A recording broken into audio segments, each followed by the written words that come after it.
All right, good morning, good afternoon, everybody. This is Galen Barbos with Lawrence Berkeley National Lab.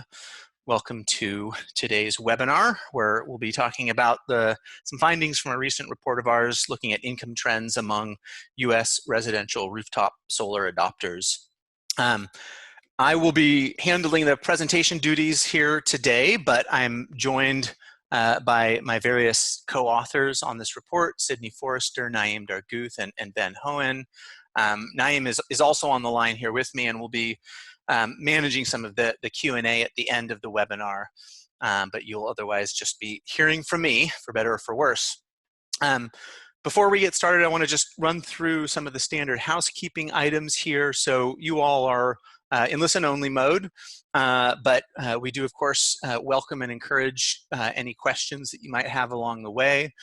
You should all see at the bottom of your screen a Q&A button.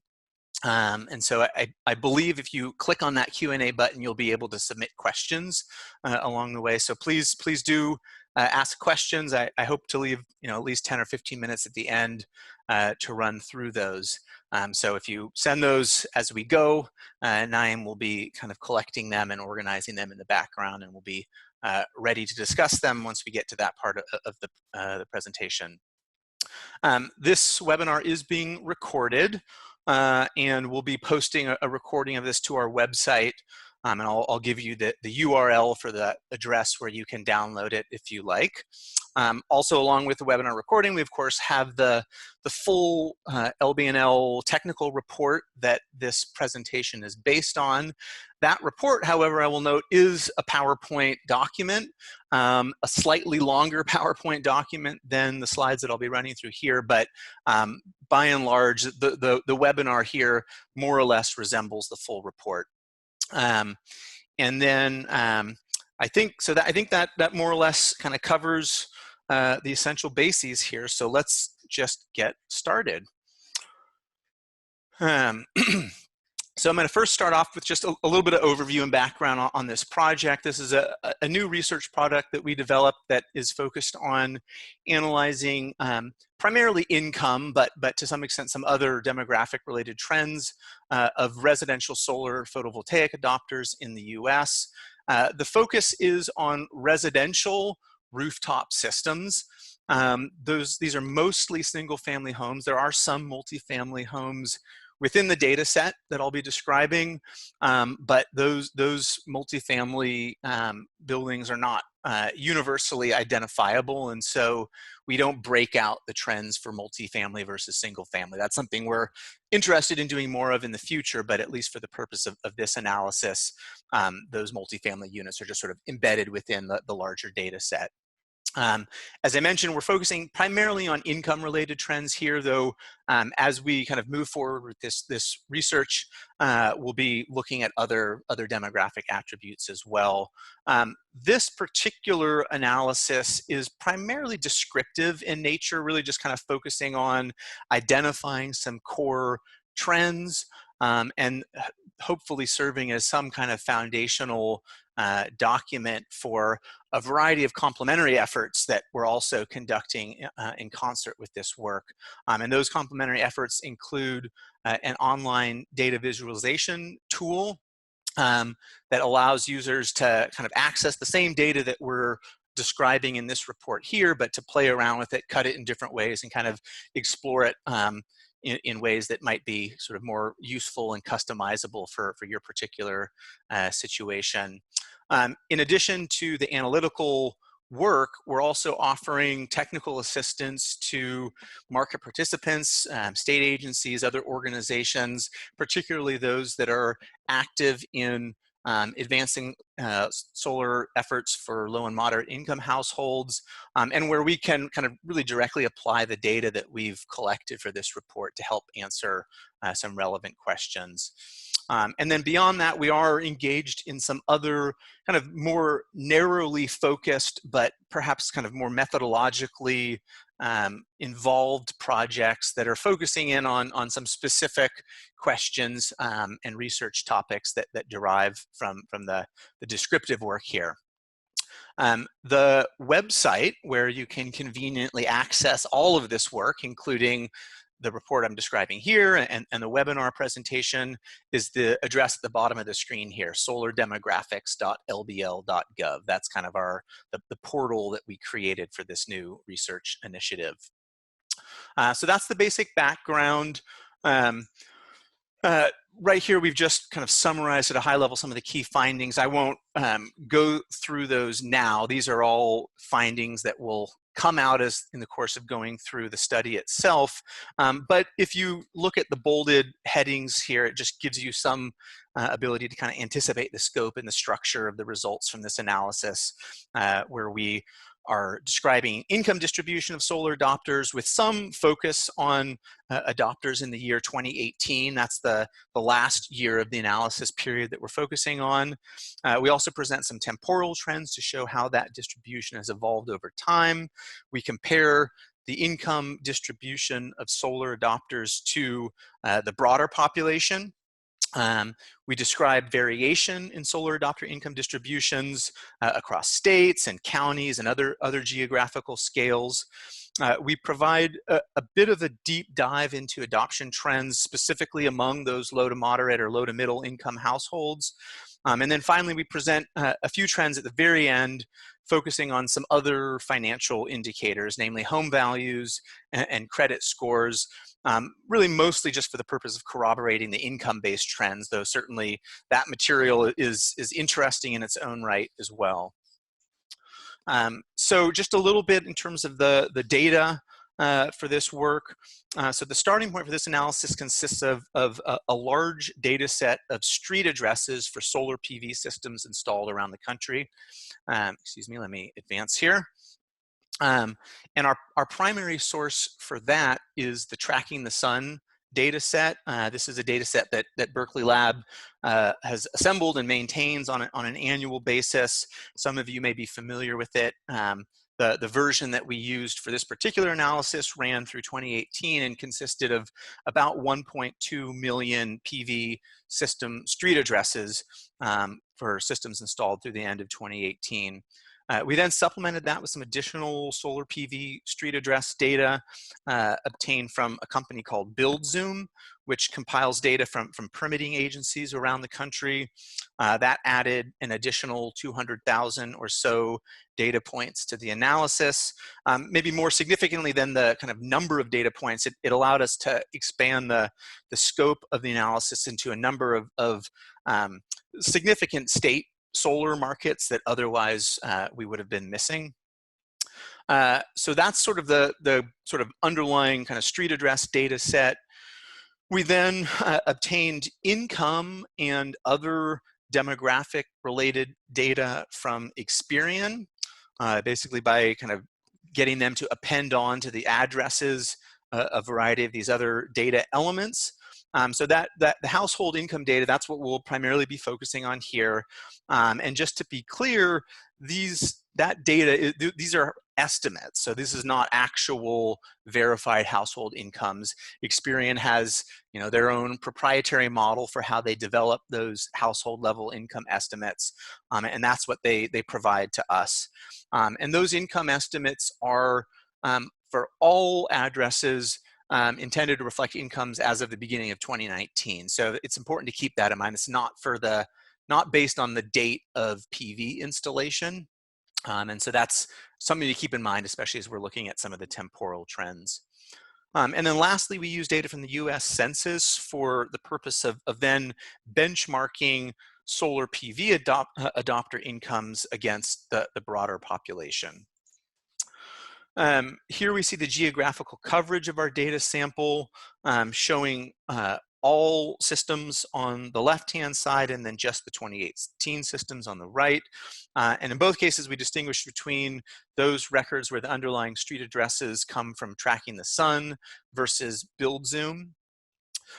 In total, our combined sample of about 1.4 million systems represents roughly 3/4 of all US residential PV systems installed cumulatively through the end of 2018, and about 2/3 of the systems installed in the year 2018. Importantly, the sample does skew a little bit towards higher income states. compared to the geographical distribution of the overall PV market.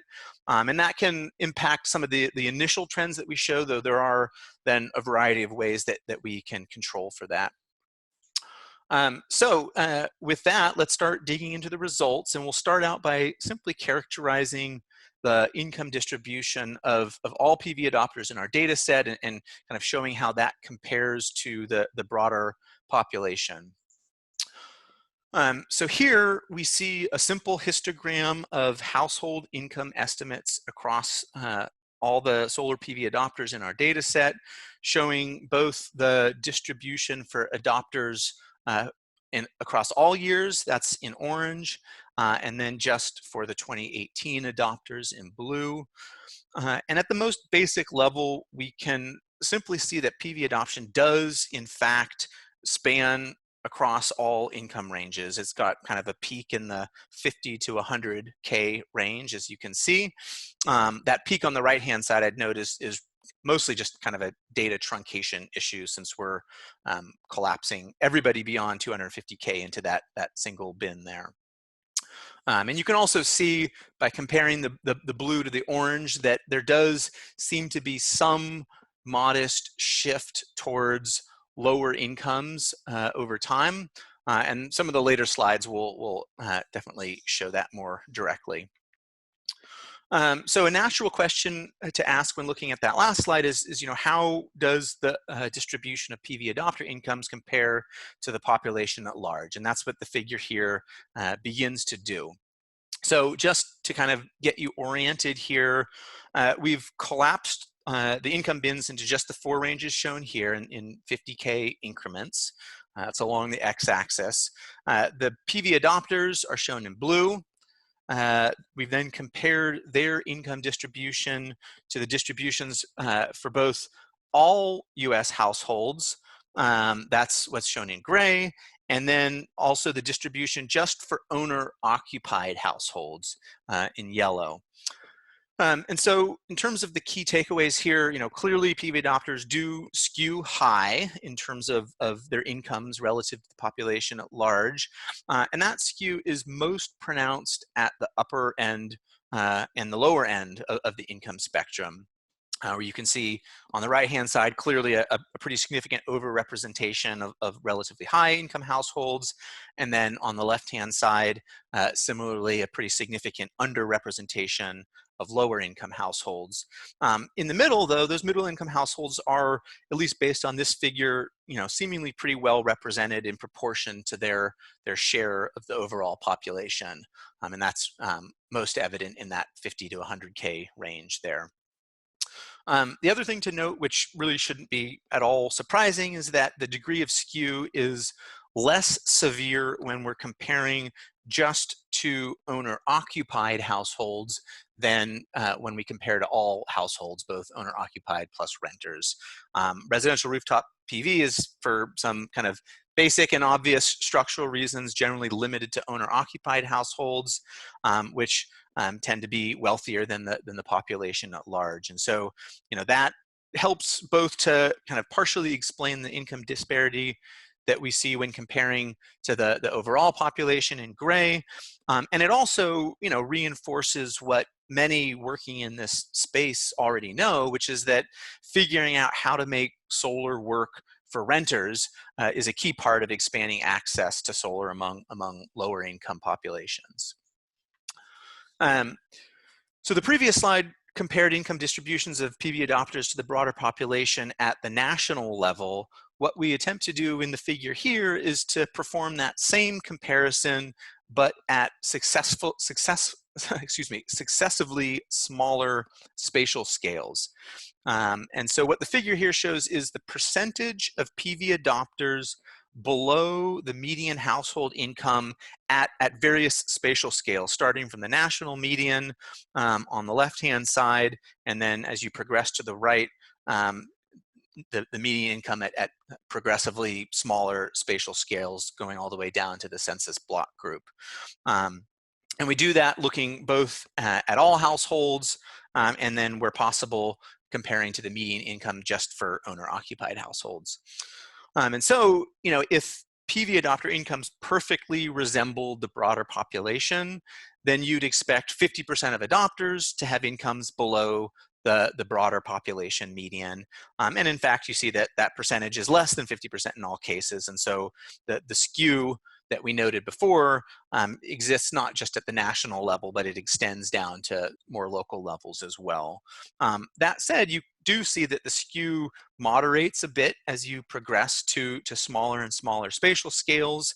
And that's indicated by the kind of increasing percentages as you progress to the right in the figure.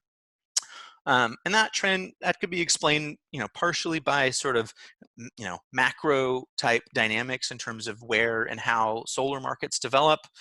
Most obviously that a relatively small number of high income states dominate the overall US residential PV market. California is about half of all residential rooftop systems nationwide. So that's part of it, and that certainly helps to explain kind of the change when you move from the national numbers on the left to the state numbers immediately adjacent. But then, beyond that, there's obviously just sort of the natural tendency of people with similar incomes to live near each other. And so that also, no doubt, is explaining kind of why the percentages increase as you progress to the right. We've so far kind of just focused on a snapshot of PV adopters. Next, let's take a look at how those trends have evolved over time. And here we have a simple chart just showing the income distribution of solar adopters over time based on the year of installation. And the trends here are, not especially dramatic, but they are notable and fairly consistent in showing a slow but steady migration of solar adoption towards progressively lower income households over time. And that likely reflects a number of underlying dynamics. First, and most obviously perhaps, is just that PV has gotten a lot cheaper over time and therefore more affordable for a broader swath of the population.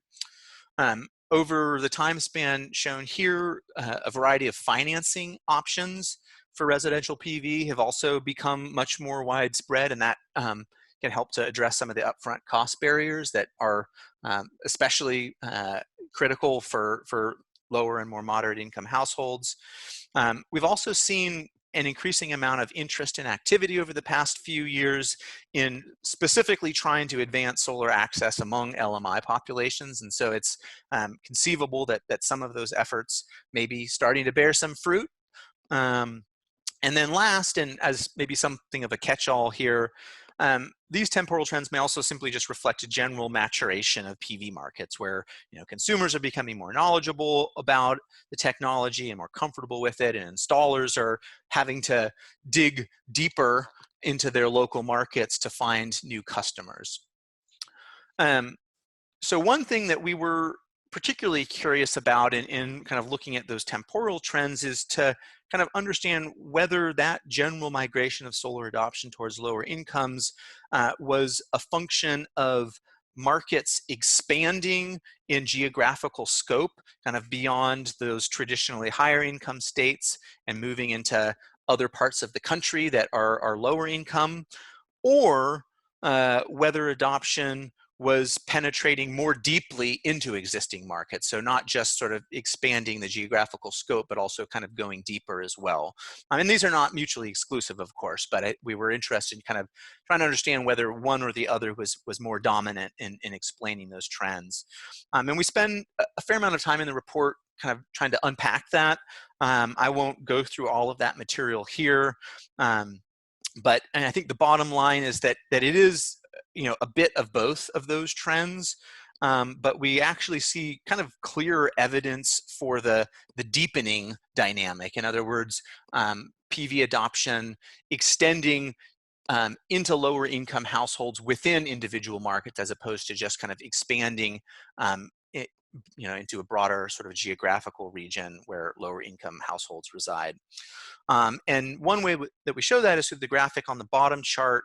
It takes a few kind of mental steps to understand what we've done here. In essence, we simply calculated the percentage of PV adopters with incomes below 100K over time for each state, and then fit a line to that trend. And that's what the example on the upper right shows in that case for California. And if the slope of that line, which we designate here with the Greek letter beta, is positive, then that would correspond to an increasing portion of PV adopters that have incomes below 100K over time, kind of that migration towards lower income households. And if the slope is negative, then obviously the opposite happened. Should also say that there's nothing particularly magical about the choice of 100K as the threshold. We reran this with other dollar thresholds, and the results were pretty much the same. And so with that bit of background, what we see in the bottom chart is that most of the states in our sample do show some migration of adoption toward lower incomes over time, consistent with what we saw in the previous slide when looking at the data just at an aggregate national level. We ran the same analysis, but at the county level, and found basically the same thing, with most counties showing a slow but steady progression over time towards lower income adopters. And so this we kind of take as evidence of some deepening in the reach of local PV markets over time. So that kind of provides a little bit of a segue into now looking at how the trends differ across states and other geographical delineations. So here we show just a simple comparison of solar adopter income distributions across states, focusing on systems installed in 2018. So not surprisingly, there's quite a bit of variation here, with some states standing out. Louisiana is probably the biggest outlier here, where almost half of all PV adopters in 2018 had incomes below 50K. Virginia, over towards the right-hand side, stands out, though, in the opposite manner, with a particularly small fraction of PV adopters in those lower income ranges, and correspondingly higher fractions in the upper income ranges. And in general, these state level differences that we see here reflect a number of different things. So part of it, of course, may be differences in the policy environment. And we have a separate analysis that's currently underway that attempts to dig into that question a little bit further. To some extent, the trends here are also just a reflection of differences in overall income levels across states. In other words, in states where the general population is wealthier, PV adopters will also tend to be wealthier, and vice versa. And we can control for that to some limited extent by recasting these income distributions in terms of relative income levels rather than the absolute income levels as shown here. And so that's what we do then on this slide. So this chart here has a number of different elements. The stacked bars in the background again show the income distribution of solar adopters in each state, but instead of doing it based on their absolute dollar income levels, we instead bin them based on where each household income lies within the state income percentile ranges. And so this is sort of a way of controlling, at least for state level differences in income levels. And so in other words, for example, what percentage of PV adopters are in the bottom 20th percentile, the 20 to 40th percentile, etc.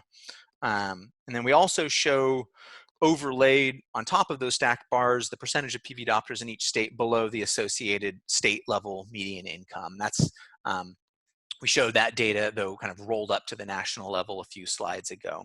And again, we do that both based on the median state income for all households and then just for owner-occupied households. So presenting the data in this manner highlights a few additional points. First, we can see that PV adopter incomes do generally skew high at the state level as well as at the national level. And so that general finding is persistent and consistent across states for the most part.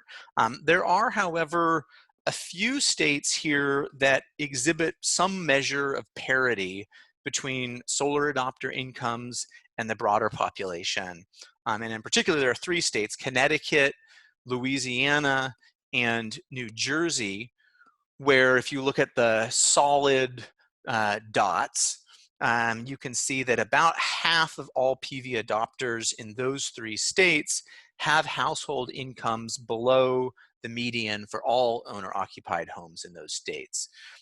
Vermont and Wisconsin over on the right-hand side are also pretty close to that threshold level as well. And so, there is definitely, there are some states that I think clearly exhibit a greater level of income parity than others.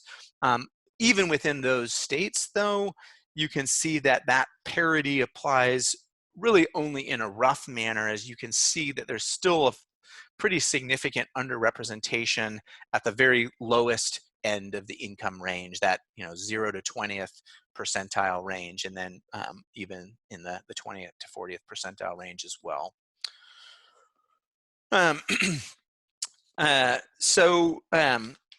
We can basically run the same kinds of comparisons at the county level as well. And the map here is based on the metric I was just talking about, the percentage of adopters with incomes below the median for all owner-occupied households, except that in this case, we're comparing to the median for at the county level rather than the state level median. And what's interesting here is, you do see quite a few pockets of income parity, so to speak, where at least half of PV adopters in an individual county have incomes below the corresponding median income. There are a total of 42 counties where that's the case. And what's perhaps most interesting, at those pockets extend beyond just those kind of the 3 to 5 states that I mentioned earlier. There's a total of 16 states that have at least one county that exhibits that kind of income parity. And so it's clear that even, looking at things at a state level doesn't entirely describe kind of the trends that are taking place. And so it can be, useful even at, when looking at the state level, to sort of dig down a little bit deeper to identify these pockets and to try to understand whether there's any particular features of those kind of local PV markets that are tending to lead to more equitable outcomes in terms of solar PV adoption. One just sort of caveat and I guess, just caution here is that, one does need to be a little bit careful as you start digging to finer and finer geographical scales here.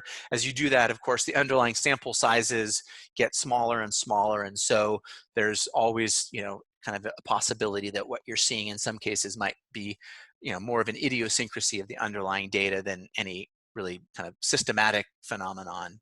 But, that being said, even at the county level, you can, there are plenty of counties with a large enough number of systems to extract, I think, some meaningful information. So one of the key motivations for this work is to help inform efforts underway around the country to support solar adoption by LMI households. And the results that we've presented so far are very much framed with that audience in mind. But we've also developed some trends here that are more explicitly tied to those efforts, really by just essentially presenting the results in terms of LMI definitions that are often used by those types of programs for the purpose of determining eligibility. And so here we show the percentage of 2018 solar adopters that fall under a whole array of different definitions for LMI households.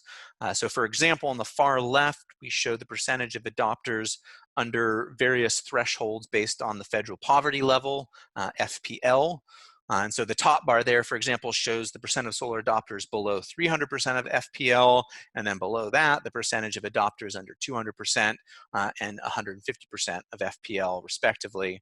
And these income thresholds, the FPL-based thresholds, are used, I think, especially commonly in a number of federally funded low-income energy programs, LIHEAP and WAP in particular. Area median income, AMI, is another common metric that's often used to determine eligibility within low-income energy programs. So, for example, California's Single-Family Affordable Solar Homes SASH program, they, I believe, use a cutoff of 80% of AMI. A number of other programs around the country use some other, percentage of area median income. And then, really depending on whether one's focused just on low-income households or also targeting middle-income households, one might kind of ratchet up those percentages. So use, 300% of FPL or 120% of AMI, for example. So the numbers here, this is just really for benchmarking purposes to give some sense of, at least at a national level, what fraction of solar adopters would fall within these kind of commonly used benchmarks. Here we show basically the same thing for a subset of the LMI thresholds, but at state level. So in particular, we show the percentage of solar adopters within various AMI ranges and within various FPL ranges for each state. As you can see, there's definitely some variation here, and in general, the results here mirror the state level comparisons that we saw earlier. Specifically, the FPL-based trends correspond pretty closely to the first of the state level comparisons that we looked at that were based on absolute incomes, because really just, all that the FPL metric does is it just kind of rescales those absolute incomes based on a single kind of federal level. And then similarly, the AMI-based trends correspond pretty closely to the state level comparisons that were based on state median incomes and income percentiles. And so I think if one were to take the figure here and kind of compare back to those earlier ones, you'd see kind of the same states standing out in similar ways. So I won't really kind of go over that again. The main purpose here is just really to provide some baseline or benchmark numbers that can be useful as states start planning and evaluating their solar LMI initiatives. So last but not least, we also looked at solar adoption trends in terms of some other related financial metrics, namely home values and credit scores, both of which come from Experian as well.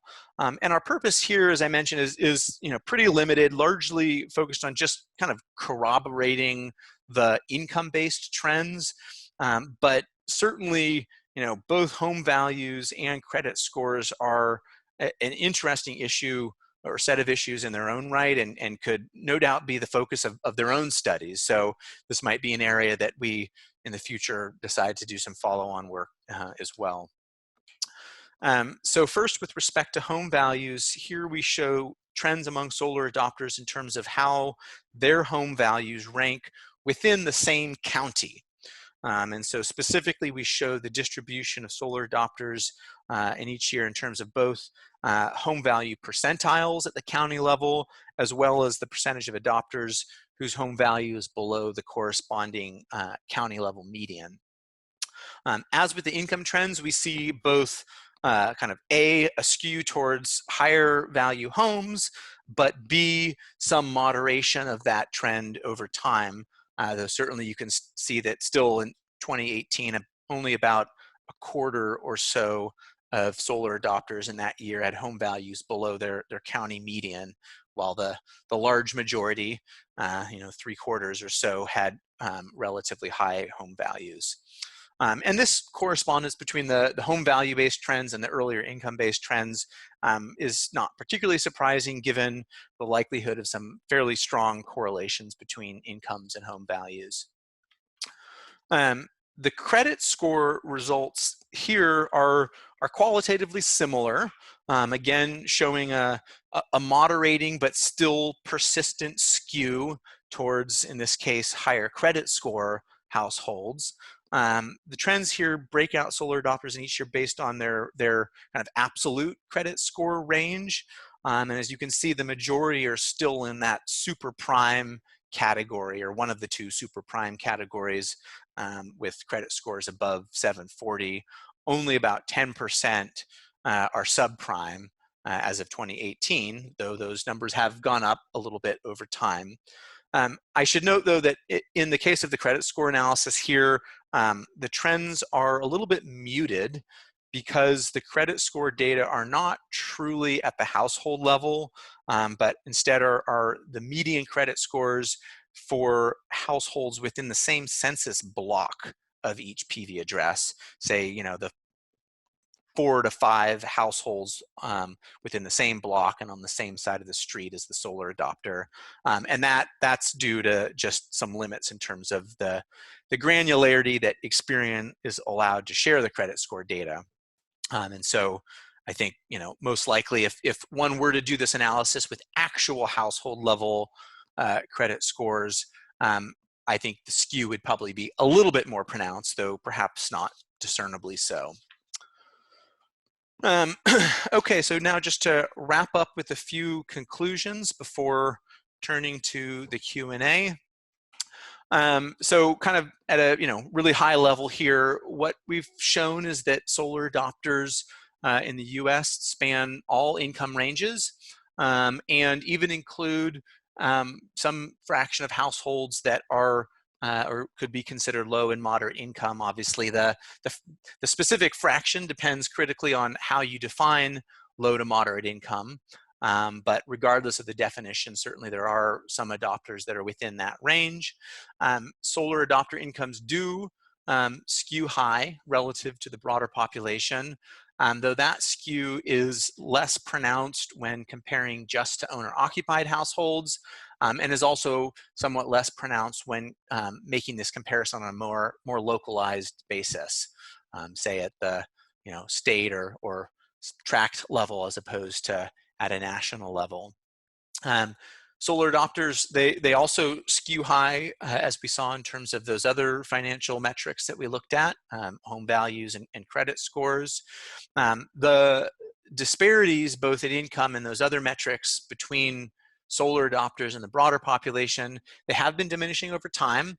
We see that pretty consistently, whether across the different metrics and across different geographies, and that reflects both some broadening of US PV markets, as well as I talked about in more depth, a deepening of US solar PV markets, where more and more installers are having to reach deeper into their local markets to find new customers, and kind of simultaneously a broader swath of the local population is becoming amenable and is able to invest in rooftop solar PV. And lastly, the degree of disparity that we see, it does, although it's consistent for the most part across states, its degree of the degree of disparity does vary quite a bit from state to state and from even county to county. And as we saw, there are some places in the country that do, at least in some rough sense, appear to exhibit some level of income parity between solar adopters and the broader population. So with that, we've actually got quite a bit of time for Q&A. Before doing that, I do want to just, again, point folks towards the website that we created for this work. It's on the upper right-hand side of the slide here, solardemographics.lbl.gov. That's the kind of portal that you can go to access the report, to access the webinar recording, to access the data visualizations. I think those are particularly interesting, and one can spend probably a lot of time just poking around with that tool. And as well as we sort of progress through this research initiative and publish additional studies, that will be the portal through which you can access that body of work. So encourage you to check that out. There are a number of other links listed here that you can click on if you so desire. And I think with that, I'll hand it over to Naeem, who hopefully has some questions that you all have been submitting and that we can now spend a little time talking about. Absolutely. Thanks, Galen. And again, if you have some questions to enter, if you could just click on the Q&A at the bottom of the webinar screen and enter your questions there, that would be great. So a number of these questions are related to the content, but also to some of the other products that are associated with this. So let's start with the content questions and then move on to the product. But of course, we may weave back and forth as more questions come in. So there's a question on the relative to state median income and percentiles chart. If you can switch to that one. And the question was, how does the chart change if you looked at all data instead of just 2018? And how would you think that the distribution may skew more to upper income or not? And then was there something unique to 2018 versus the entire market for you to choose 2018 here?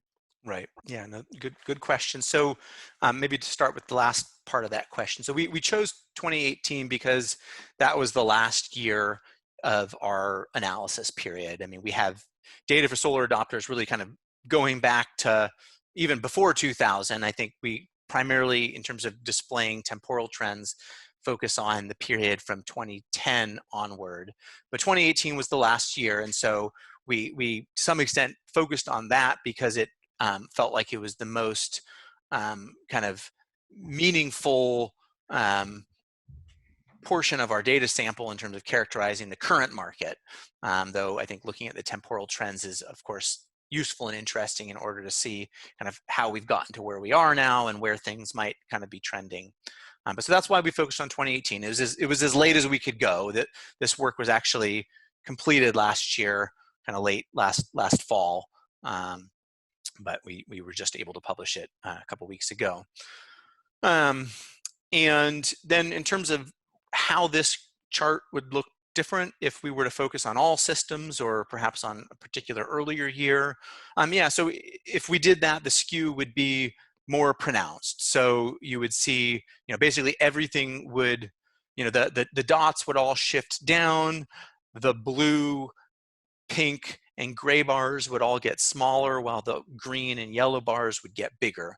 And that's simply because, as we've seen, there has been this pretty universal trend across all states, or most states. There are some exceptions, but across the vast majority of states towards kind of lower income households increasingly adopting solar over time. And so the skew, while it still exists, is less pronounced than it once was.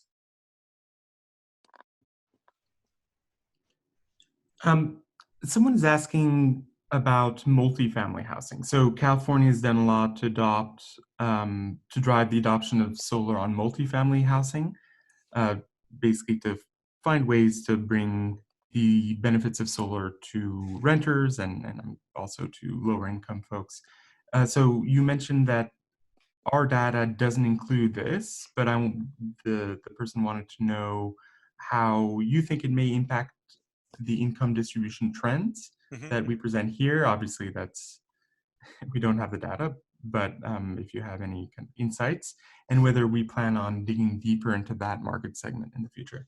Yeah. So I mean, just first to clarify, I mean, we do, embedded within the trends here and throughout the presentation, there are multifamily homes within the data set. The issue really is that we don't sort of have a ready way of identifying them, at least not sort of comprehensively, and so we haven't broken them out. But they're in here and kind of buried in here. And yeah, I think it would be really useful and interesting to be able to parse them out. That's something that I think we've talked about doing and might try to do in some kind of future update to this work. And the reason why is it's an important part of reaching lower and more moderate income households. Not unlike the issue with renters versus homeowners, lower income households are sort of more disproportionately occupants in multifamily homes. And so being able to sort of describe the trends within that particular submarket, and then, for states and other kind of local organizations to then begin to be able to develop sort of policies that are hopefully kind of can build off of that data. I think that would be, a really, really useful thing. So I'm hopeful that we're able to do more of that, and I definitely recognize the importance of that market segment. Yeah. So there are three questions related to something that you mentioned as in the presentation about further work that we're doing to kind of understand how various policies may drive LMI solar adoption. So the questions are, do we have any insights on the best policies that would encourage solar adoption for LMI households? Um, Virtual net metering, low income subsidies, strong net energy metering, low fixed charges, low permitting fees, etc. And the two other questions were similar. Yeah, so I mean, I can talk a little bit about that work. It's in its very early stages, so I think definitely we're not yet to the point where we can offer any results or conclusions based on it. But essentially, what we're starting to do is to try to understand kind of the relative efficacy of different kind of programmatic instruments in helping to sort of accelerate the adoption of solar among LMI households. And it's the analysis as we've kind of currently scoped it out is somewhat narrow in terms of the range of policy and programmatic instruments. So we're focusing on Solarize, we're looking at PACE, we're looking at sort of LMI specific incentives along the lines of California SASH program, or in Connecticut, they have kind of elevated incentives for income qualifying households. And then also third-party ownership, which is not a program per se, though it certainly can be, at least in theory, would seem to be potentially an important mechanism for accelerating adoption among LMI communities.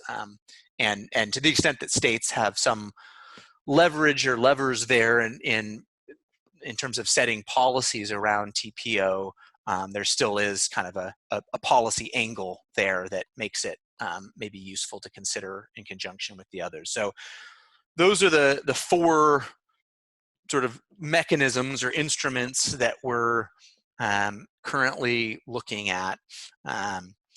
But yeah, I think embedded within that question are a whole bunch of other policies that I think might be interesting to consider as well. So yeah, I think we're still open to adding more policy variables into that analysis. So that provides some useful food for thought.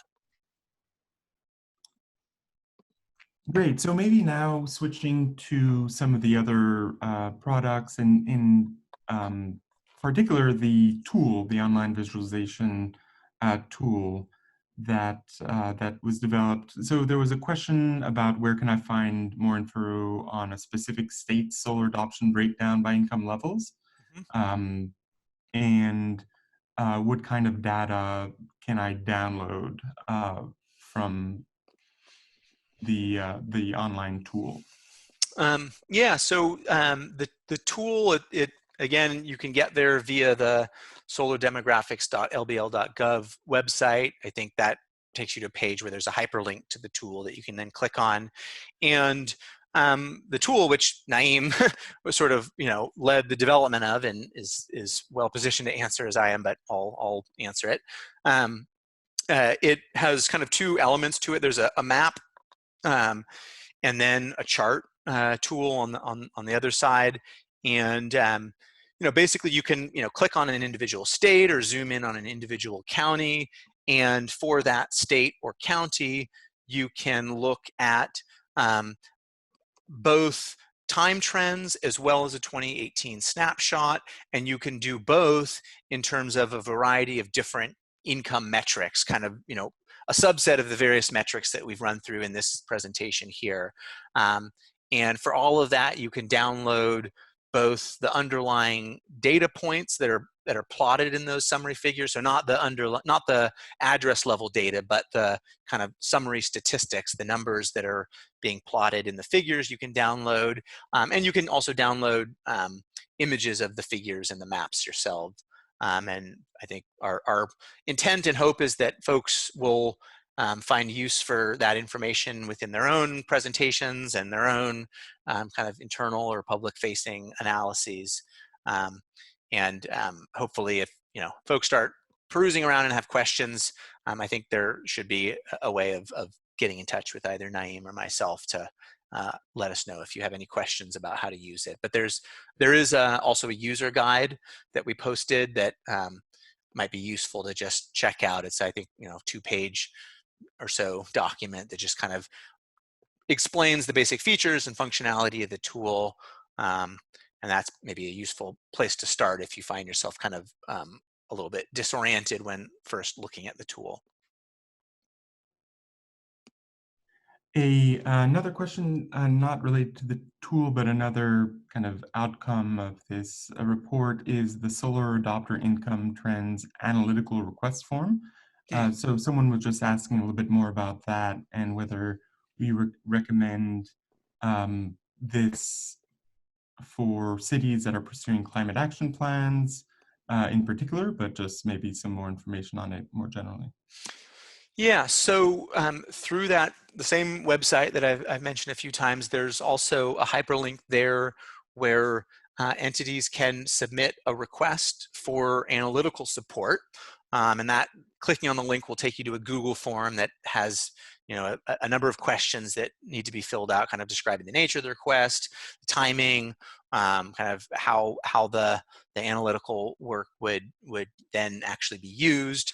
That sort of thing, and then we'll receive that and kind of evaluate the requests as we get them, based primarily on our ability to fulfill them, and our ability to fulfill them is largely a matter of whether or not it's something that can be done kind of directly based on the data that we already have assembled. The intent with this offer of analytical support is to kind of better leverage the resources that we already have to help states and local agencies and NGOs and others answer questions that would be kind of useful and practical. But we can't do everything, and so I think our hope and intent is to really kind of focus on questions that we can answer with the kind of data and analytical resources that we've already developed for this work here, that would entail some kind of modest extension of those existing resources, but not stuff that's kind of totally unrelated. So that, I think, it's a little bit kind of hard maybe for outside entities to gauge that sort of connectedness to our existing tools.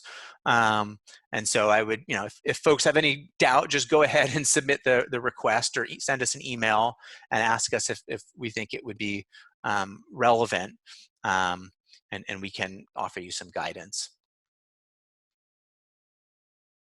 Great. So actually, jumping back to the content in the report, this is maybe more of a comment, but there's a question associated as well. So your data shows that the overall distribution of solar is trending gradually towards LMI, but it doesn't show the absolute number of solar adopters in each category over time.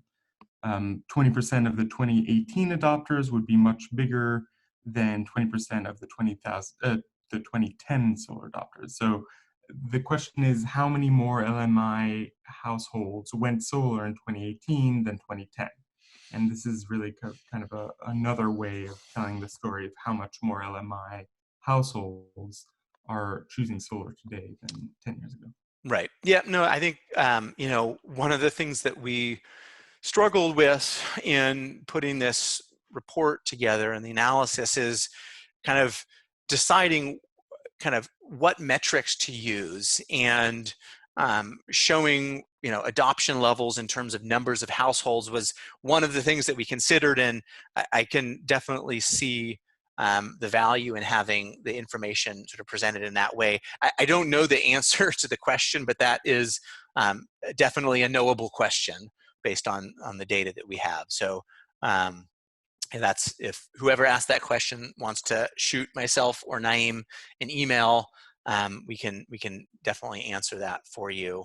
But yeah, obviously, as you know, the absolute aggregate number of PV installations has grown over time. That each year a larger and larger number of new systems are installed compared to the last year. So even if the percentage of those adopters that were LMI were flat, that would still imply that an increasing number of LMI customers were going solar.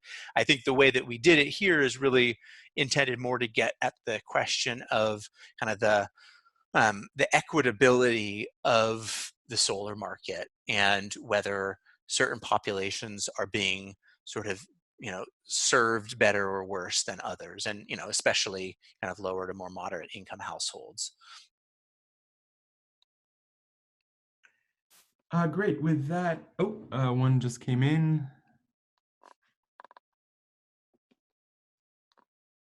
Okay. Just asking whether the question about absolute numbers showing growth in LMI adoption could be sent out to other webinar attendees as well. So, yeah. I think so. This is the first time that we've used Zoom as our webinar platform, so we're still sort of figuring out the functionality, but presumably that can be done. I would think so. Yeah. Yeah, the two remaining questions were very specific questions about the tool and one for an offline answer. And so I will get back to each of you offline for those. Okay, well, great. So I'm just going to forward back to our closing slide here so that folks can remind themselves of various web addresses here. But I'll just close by thanking everybody for tuning in. Again, if any of you have further questions, please feel free to shoot any of us an email and we'll try to get back to you. And yeah, if there are questions such as the one we were just talking about that might be of broader interest to the full set of attendees, we'll certainly try to broadcast those out as well. So thanks again, and until next time.